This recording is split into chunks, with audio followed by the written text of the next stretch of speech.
Thank you for introducing me and for inviting me to participate in the United Nations Economic and Social Council special meeting on reimagining equality, eliminating racism, xenophobia, and discrimination for all in the decade of action for the SDGs.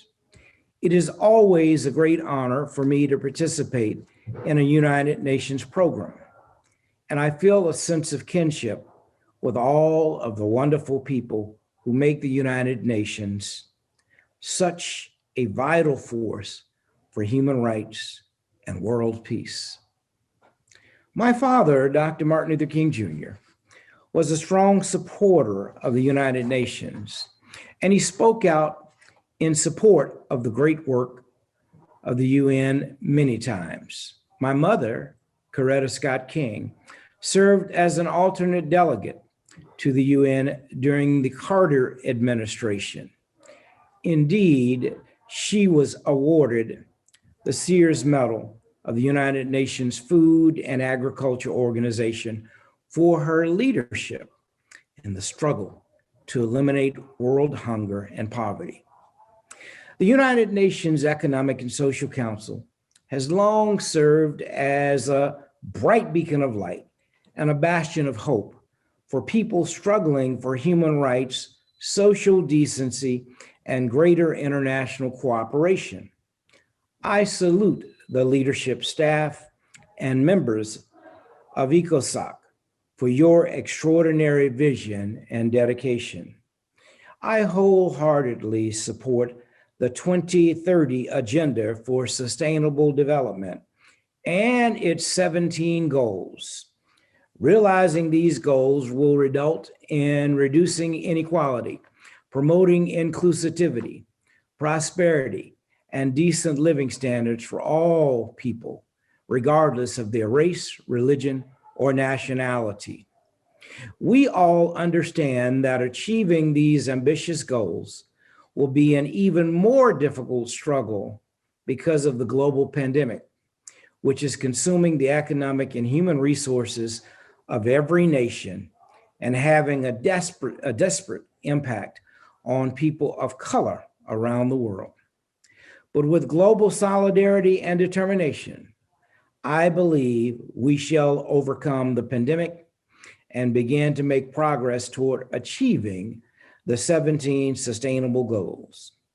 To me, the 17 sustainable goals are essential challenges that we absolutely must meet if we want to create the beloved worldwide community my father spoke about so often. We've got to work together to create a global ethos to end poverty and discrimination, homelessness, pollution, pandemics, disease, and violence. Above all, we must have faith that God did not put us on this unique and beautiful planet to shriek from great challenges. These include a good life for all people and the pursuit of brotherhood and sisterhood, the hallmarks of the beloved community.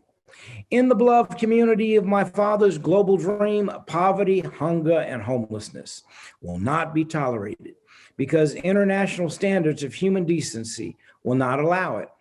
Racism and all forms of discrimination, bigotry, and prejudice will be replaced by an all-inclusive spirit of sisterhood and brotherhood. As my mother, Coretta Scott King, said in her message to the United Nations World Conference Against Racism, in the eyes of our common creator, every human being has intrinsic dignity and worth. And if we open our hearts and reach out to one another across the man-made divisions, we are serving God's divine will and purpose for humanity. We are called to practice unconditional love for one another. Let unconditional love for all humanity be our lodestar as we go forward into the future. And with this faith and with this commitment, together we can eliminate racism, xenophobia, discrimination, and inequality. And we can make my father's dream of the beloved community a luminous worldwide reality for all people.